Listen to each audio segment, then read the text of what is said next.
Welcome back. Okay, let's see what other Singaporeans had to say about credit card debt ballooning. So we picked out a few comments from the Straits Times online discussion board. So let's take a quick look just on that screen over there.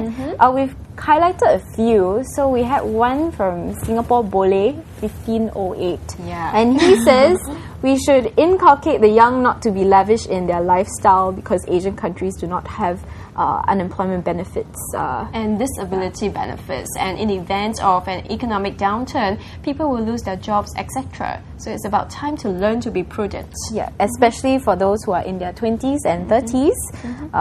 Yeah. Okay, and then we have another comment by Addicted to Teh Alia.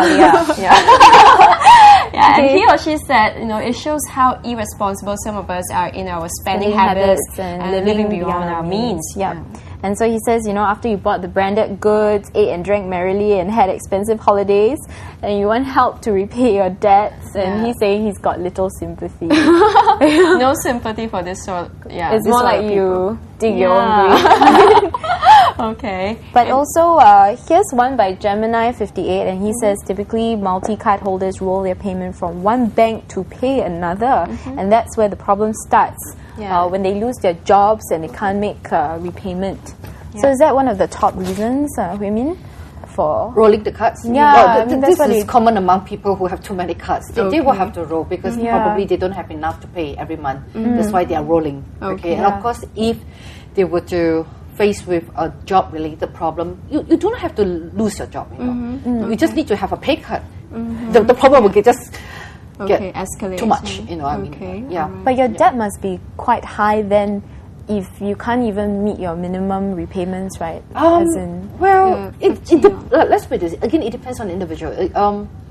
Yes, if your debt is really, really very high, when your salary itself, even if you don't eat, don't drink, don't use your salary totally, still cannot pay the minimum payment. That is very obvious. But the thing is that we can't possibly use all our salary to pay, right? I mean, we still have to fund our basic living expenses. And also what happens is that they may use their salary to pay the cards and lines, so they don't have money, right? So they're going to use their card to. Now, you can't take your card to eat at hawker center. You will have to eat at expensive restaurants to do it. So, I mean, in other words, you're just spending more. Do you think that there's a certain level of lifestyle then that's kind of attached to the credit card as well? Yes, of course. Like I say, people who don't have money I mean, if they use their money to pay their service, their credit cards and credit lines, when they don't have cash, how can you use your credit card to eat at the hawker center? You have to eat at a place that accept card, and those places that accept cards will not be the price of the a hawker center.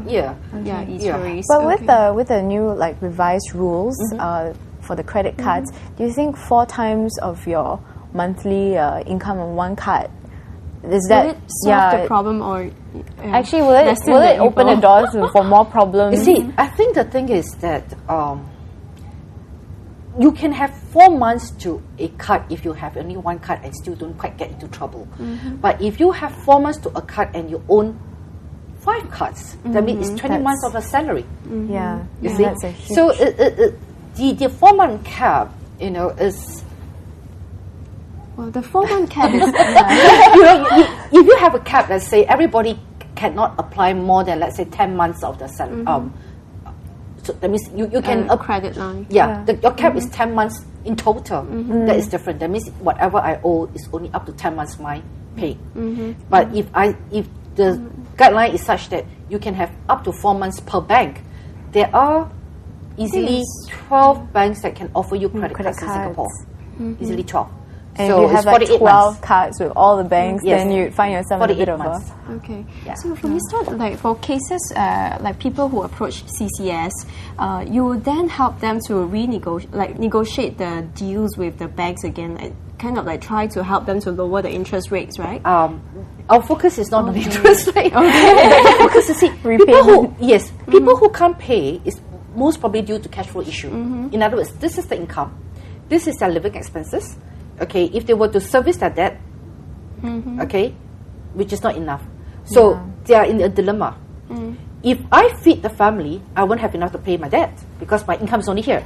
So if I pay my debt, I won't have enough to feed the family. Okay. So it's probably a cash flow issue. Okay. Yeah. So what we're hoping to do is that, okay, this is your income, this is your living expenses. Learn to lead a more simple lifestyle. Go down. Okay. So that you have a bigger chunk of money to pay. And hopefully the bank is understanding that you are not able to pay this much, but you can pay this much, and they agree to that, then it's just nice. Okay. You balance up again. All right. Okay. Yeah. So people who come to seek assistance from us, let's put it this way, we won't be able to put out a plan for everybody.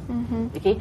What we do is that the least that we can do is to offer free information on credit management. Okay. That's the least that we can offer. Free information on how to manage your debt.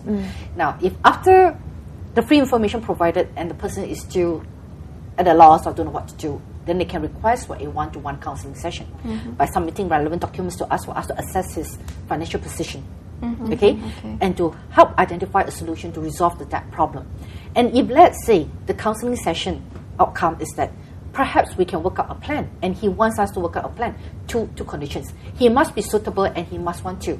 If he is suitable but he doesn't want to, it's fine.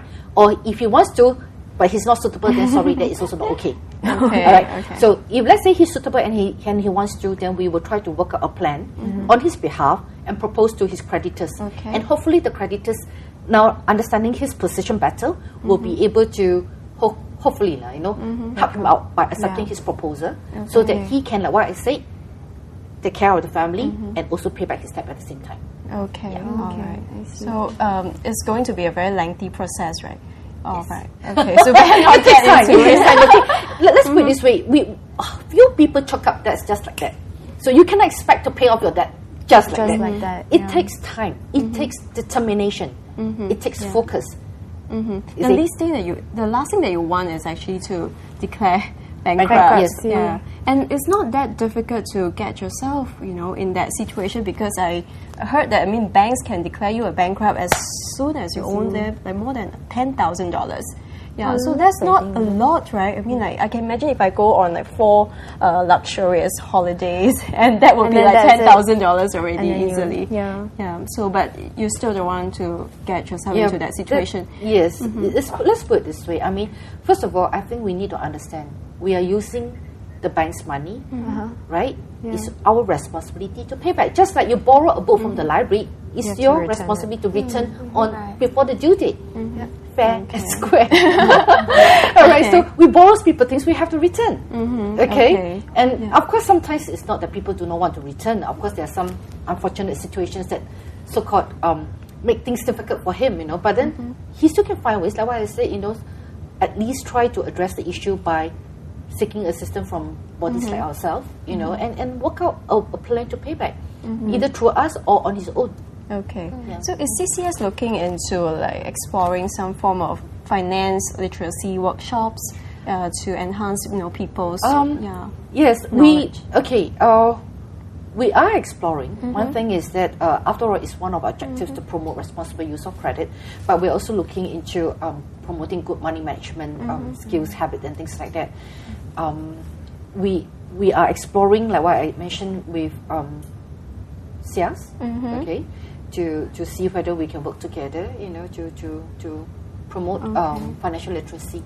Okay. Dina and Melissa, so now that you're going to be graduating soon, so are you going to once you start working, you're going to apply for a credit card, like a proper credit card for yourself as well? Right now we're... Maybe more credit cards. More credit cards and credit lines. We'll see. I think we're also still in the learning process. Yeah, for now we're just happy with one.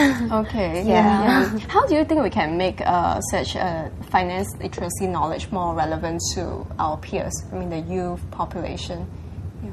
Because things it's good using a peer-to-peer approach, because there are research that has shown that a peer-to-peer approach will work and have a more impact message to translate the message across as compared to a top-down approach, because youth, especially at a younger age, from 17 to 25, they would tend to be not so acceptive from a top-down approach. So as compared to something that their peer actually shares with them, like for example, if I tell you to, hey, you should be on time, not only for school but also for your credit, to pay your bills, and it'll be easier for them to pass the message across, I believe. And also it seems more cool that your friend tell it to you than as like what you learn in school. So I think there is one better to that. Also, we used digital media a great deal. Media. Yeah, for example, like everyone's on Facebook now, social networking sites,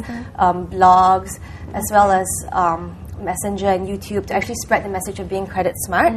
So one of the pillars of the campaign was actually a Be Credit Wise video competition, which we hosted. So what happens is that we encourage youths through the creative use of film to come up with a very short 1 to 3 minute video on how to be credit smart. So they can use the tips and play around with them and actually illustrate in this video how to be credit smart. And these videos will be screened, at your event tomorrow. the winning entry will be screened, and the rest are actually on the YouTube page where they can actually go and... Yeah, so you guys can visit the YouTube page, search for Be Credit Wise, and they actually, all the videos there. And the top 3 winning entries will be announced at our event tomorrow called Charged Up. Yeah, we're actually holding an event at Zook. This is to round up the entire campaign and to invite all the youth that we actually reached out to and interacted to actually come down and celebrate with us a credit smart generation. a celebration of being credit smart. Yeah, so this event is actually run by youth for youth, and we're going to have dance performances and local young talents from bands. So it's going to be quite an exciting time. And All right. Yeah, so if you have time, you can drop by. Drop by Yeah, tomorrow. definitely, you're all At invited. 8 p.m., right? Yes, be there at 7. Doors 7, open at 7. okay. Yeah, doors open at 7. And thanks a lot, Ms. Tan, for joining us Melissa tonight. and Diana. Yeah, so we'll have more discussion on this topic the next time. We'll see you again. Good night.